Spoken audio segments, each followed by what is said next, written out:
দেখো যদি তুমি কয়লার খনিতে ঢোকো তাহলে হতেই পারে যে সেখান থেকে তুমি কয়েক কেজি হীরের ডেলা খুঁজে পেয়ে গেলে, কিন্তু যদি তুমি এই মুহূর্তে ভারতীয় ক্রিকেট প্লেয়ারদের লিস্ট দেখো তাহলে সেই লিস্ট থেকে এক সে বাড়কার এক হিরে খুঁজে পাবে, এক সে বাড়কার এক হিরে খুঁজে পাবে, এটা আমি গ্যারেন্টি সহকারে বলতে পারি।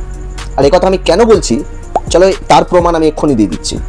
দেখো ব্যাপারটা হচ্ছে যে এশিয়া কাপ 2025-এর স্কোয়াড ঘোষণা করে দিয়েছে, নো ডাউট ভালো টিম করেছে, যথেষ্ট ভালো টিম, আর এই টিম দিয়ে আমরা অনায়াসে এশিয়া কাপ জিততে পারি। কিন্তু যে সমস্ত প্লেয়ারেরা এশিয়া কাপের স্কোয়াডের মধ্যে অর্থাৎ 15 জনের বাইরে রয়েছে, মানে যারা সুযোগ পায়নি, তাদেরকে নিয়েও যদি তুমি একটা 15 জনের আরও একটা স্কোয়াড তৈরি করো, আমি গ্যারেন্টি দিয়ে বলতে পারি যে সেই স্কোয়াড দিয়ে শুধু এশিয়া কাপ নয়, তুমি চাইলে T20 ওয়ার্ল্ড কাপ পর্যন্ত জিততে পারো। আর সেটা আমি এক্ষুনি করে দেখিয়ে দেবো তোমাদের। দেখো চলো শুরুই করে দিই, চলো ভাট না বকে শুরুই করে দিই। ওপেনিংয়ে আমি রাখবো যশস্বী জয়সওয়ালকে, ঋতুরাজ গায়কোয়াড়কে। ওকে, পারফেক্ট, আই থিঙ্ক পারফেক্ট। 3 নম্বরে রাখবো আমি কেএল রাহুল, পারফেক্ট।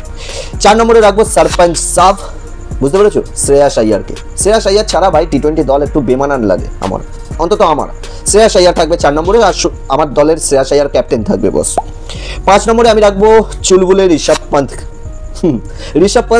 ঠিক আছে বস, টি20তে ঋষভ পান্তের বিশাল হ্যাবক কিছু রেকর্ড নেই, but Rishabh Pant hard hitting করতে জানে, যার কারণে আমি ঋষভ পান্তকে নিয়েছি। ঋষভ পান্ত থাকবে 5 নম্বরে। 6 নম্বরে আমি রাখবো নীতিশ কুমার রেড্ডিকে, বোলিং এবং ব্যাটিং দুদিক থেকেই মোটামুটি পারফেক্ট। 7 নম্বরে রাখবো কুনাল পান্ডিয়া, পারফেক্ট আছে বস। 7 নম্বরে আমি রাখবো কুনাল পান্ডিয়াকে। 8 নম্বরে আমি রাখবো ওয়াশিংটন সুন্দর এবং কুনাল পান্ডিয়া, ওহো ভাই সাব মজা আ গয়া, কম্বিনেশনই আলাদা হবে বস। 9 নম্বরে আমি রাখবো রবি বিষ্ণুইকে। আরও অনেক স্পিনার রয়েছে, বাট আই থিঙ্ক রবি বিষ্ণুই বেটার। রবি বিষ্ণুইকে আমি 9 নম্বরে রাখবো। 10 নম্বরে রাখবো আমি প্রসিদ্ধ কৃষ্ণা IPL-এতে যথেষ্ট ভালো বোলিং করেছিল, আর T20 বোলার হিসাবে প্রসিদ্ধ কৃষ্ণা পারফেক্ট, এটা আমার মনে হয়। 11 নম্বরে রাখবো আমাদের DSP সিরাজ। ভাই সাহেব, সিরাজকে ছাড়া এখন কোনো গল্প হবে না, ইংল্যান্ডের মাটি কাঁপিয়ে চলে এসছে, মাটি কাঁপিয়ে দিয়েছে ইংল্যান্ডের। তো আমাদের DSP সিরাজ ভাই থাকবে 11 নম্বরে। 12 নম্বরে আমি রাখবো শাহিদ সুদর্শন, ঠিক আছে।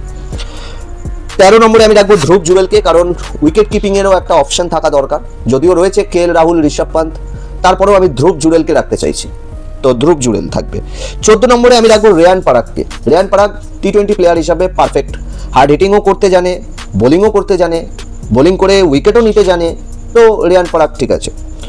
আর লাস্ট অ্যান্ড ফাইনাল ইউজি চেহল। বস আমাদের চতুর চেহলকে না লোক ভুলে গেছে বস, সিরিয়াসলি বলছি, চতুর চেহলকে লোক ভুলেই গেছে, তার নামই নেয় না আর লোকে।